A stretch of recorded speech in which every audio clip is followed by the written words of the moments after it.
Fala pessoal, sou o professor Felipe Menegotto. Se está com dúvidas em movimento de queda livre, lançamento vertical, eu vou te ajudar a entender essa parte da física, uma parte que envolve bastante matemática. Mas antes de falar da matemática, antes de falar das equações, é importante a gente entender o que é o movimento de queda livre e o que é o lançamento vertical, desprezando a resistência do ar. Bom, se tu quer saber o que é o movimento de queda livre, a gente tem algumas características para ele. E as características são: a queda livre se caracteriza por ser uma queda sem resistência do ar, ou ainda, quando a resistência do ar ela é desprezível, quando ela pode ser descartada, quando ela não interessa. E todos os corpos aceleram da mesma maneira, vão ter exatamente a mesma aceleração quando a gente estiver tratando de uma queda sem resistência do ar. Não importando a massa dos corpos, a aceleração é a aceleração da gravidade, que se aproxima de 10 metros por segundo ao quadrado. Ah, mas não é 9,8? Sim, é 9,8. 9,8 também é uma aproximação, mas a gente aproxima por 10 para facilitar os cálculos, para darem contas redondas e ficar mais fácil de a gente calcular as coisas. Então, a gravidade tem o valor de 10 metros por segundo ao quadrado. Para tu te convencer de que a massa não importa na queda livre, eu sugiro que tu assista esse vídeo aqui, se é que tu já não assistiu. É um vídeo que tem lá, olha aí, ó, só no YouTube 18 milhões de visualizações, então tem uma chance de tu já ter visto ele. Se não viu, recomendo que acesse esse link e assista ele. Gente, é espetacular. Nesse vídeo, um dos cientistas ali da BBC, ele vai para uma câmara de vácuo da NASA, onde uma sala enorme é evacuada, e evacuar significa tirar todo o ar, né? E daí tu vai estar tratando da queda livre, porque sem o ar tu não tem resistência do ar, e daí ele deixa cair simultaneamente uma bola de boliche e uma pena, e ambas caem uma do lado da outra. Elas aceleram da mesma maneira, elas ganham velocidade exatamente iguais. Por que ganham velocidade exatamente da mesma maneira, gente? Porque na queda livre não importa a massa dos corpos. Então vamos lá, vamos entender a queda livre e entender a matemática por trás dela. O que eu tenho aqui? Ó?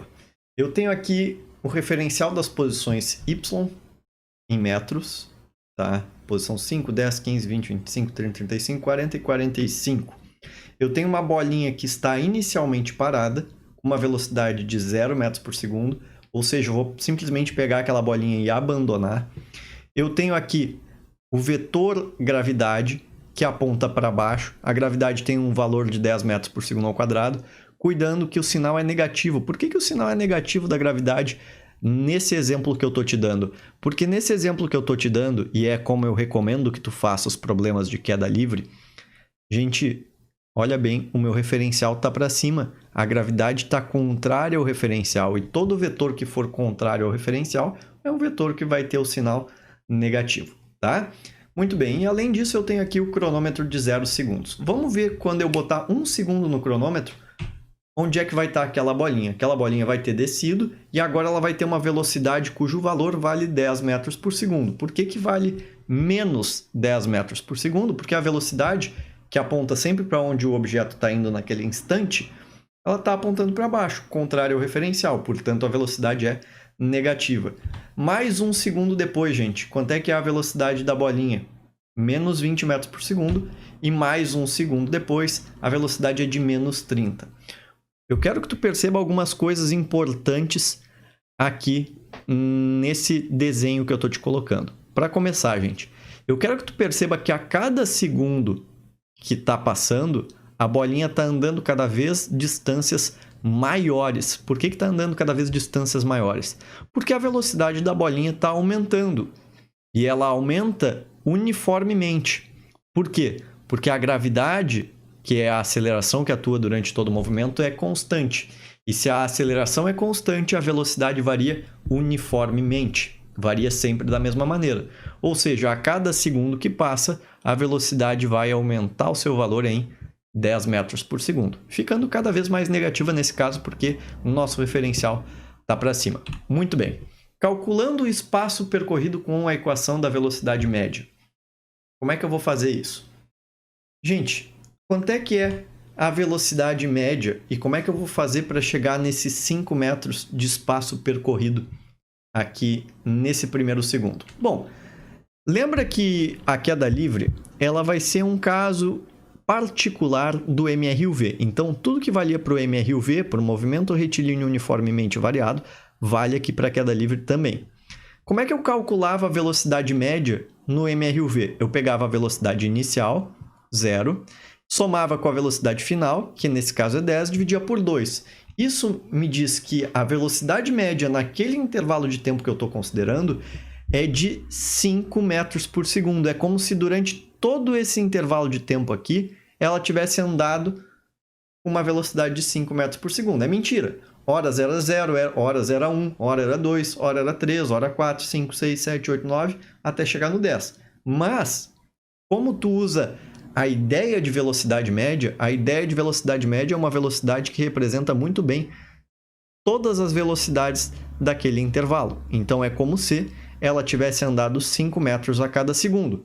Como eu considerei aqui 1 segundo de tempo que passou, se ela anda 5 metros a cada segundo, em 1 segundo ela vai ter andado 5 metros. Bom, vamos ver se vale sempre isso daqui. Claro que vai valer sempre, mas vamos fazer mais um teste.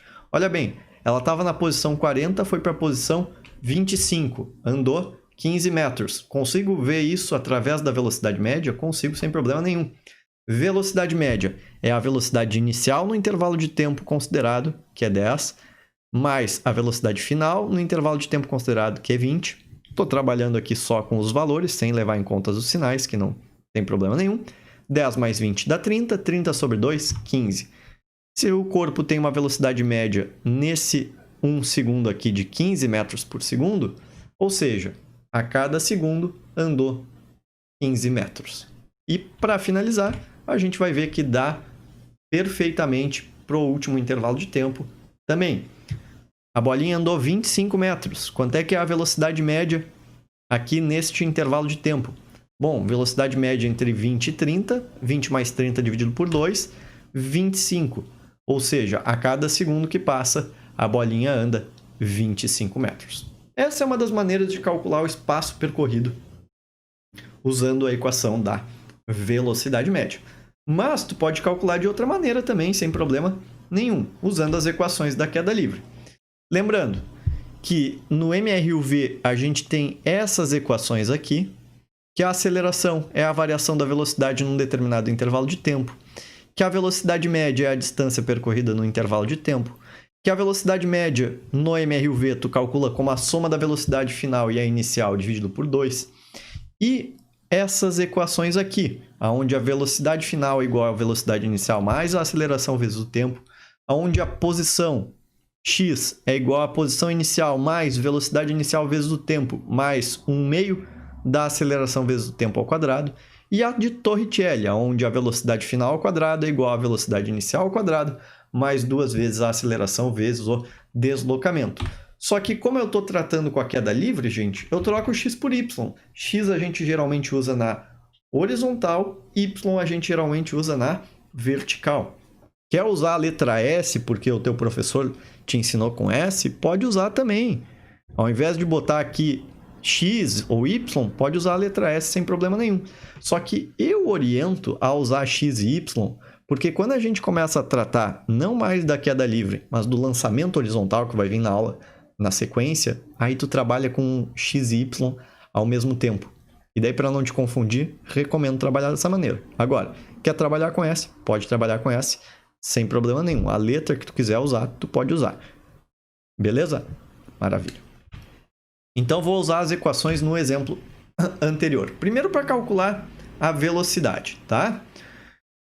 Digamos que eu queira saber quanto é que é a velocidade no tempo igual a 2 segundos. O que eu faço? Uso essa equação, V igual a VI mais A vezes T.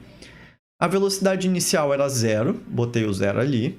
A aceleração vale menos 10, que é a aceleração da gravidade, vezes o tempo, que é 2. 0 menos 10 vezes 2, menos 20. Olha aí, ó. A gente achou que a velocidade valia menos 20 metros por segundo usando as equações. E se eu quisesse saber a posição Y, gente? Muito simples. Posição Y é igual à posição y inicial mais a velocidade inicial vezes o tempo, mais 1/2 da aceleração vezes o tempo ao quadrado. A posição inicial, de onde é que começou essa bolinha? Posição 45. Quanto é que era a velocidade inicial? 0. 0 vezes o tempo que eu quero saber onde é que ela está. Tempo de 2 segundos, que foi esse que eu quis te mostrar que funciona. 0 vezes 2 vai dar 0 aqui. Tá. Mais 1/2 da aceleração. A aceleração é a aceleração da gravidade. Botando ali o menos 10. Vezes o tempo, que é de 2 segundos, porque eu quis. Tá? Poderia ser 3, 4, 5. Mas eu quero te mostrar que ela vai parar na 25 usando as equações. Então a gente opera aqui. 45 mais, aqui dá 0. Aqui vamos ver quanto é que vai dar. 2 ao quadrado é 4. 4 vezes menos 10, menos 40. Menos 40 sobre 2, menos 20. 45 mais menos 20 é 45 menos 20. 45 menos 20 vai dar 25. Ela se encontra nessa posição. Então aí eu te mostrei que tem duas maneiras de tu calcular onde a bolinha se encontra. Primeira, usando a velocidade média, somando a inicial com a final, dividindo por 2 e usando velocidade média, distância sobre tempo. Segunda maneira de calcular as posições verticais, qual que é? Usando as equações, sem mistério, as mesmas equações do MRUV, certo? Maravilha. E então, como é que a gente calcula o lançamento vertical? Bom, gente, lançamento vertical é quando tu pega um objeto e lança ele para cima, também com a resistência do ar sendo desprezada. Mesmas equações da queda livre, o que muda? Não oriento mudar o referencial, deixo o referencial apontando para cima. O que vai mudar é que na subida a velocidade vai ser positiva e ela vai diminuindo de 10 metros por segundo a cada segundo que passa. Então, olha só, é isso que acaba acontecendo. No primeiro segundo, a velocidade valia 30 metros por segundo. No segundo segundo, 20 metros por segundo. No terceiro segundo, valia 10 metros por segundo. E no terceiro segundo, vale 0 metros por segundo. Lembrando, coisa importante, importantíssimo, tanto para o lançamento vertical quanto para depois os lançamentos que a gente vai usar. Gente, no ponto mais alto da trajetória, a componente vertical da velocidade, ela se torna nula. Instantaneamente, aquele objeto se encontra parado lá em cima. É um instante de tempo. Já vai começar a descer e ganhar valor de velocidade. Tá? Ficar a velocidade cada vez mais negativa. Mas é uma coisa importante saber. Ponto mais alto da trajetória, a componente vertical da velocidade é nula. Tá bom? E espero ter te ajudado. Se ficou com alguma dúvida, deixa aqui nos comentários que eu tenho o maior prazer de te responder. Se gostou da aula, curte, comenta, que isso é muito importante para mim, ranquear bem aqui no YouTube e aparecer nos primeiros lugares lá nas pesquisas do YouTube, tá bom? Um grande abraço para ti. Tchau, tchau.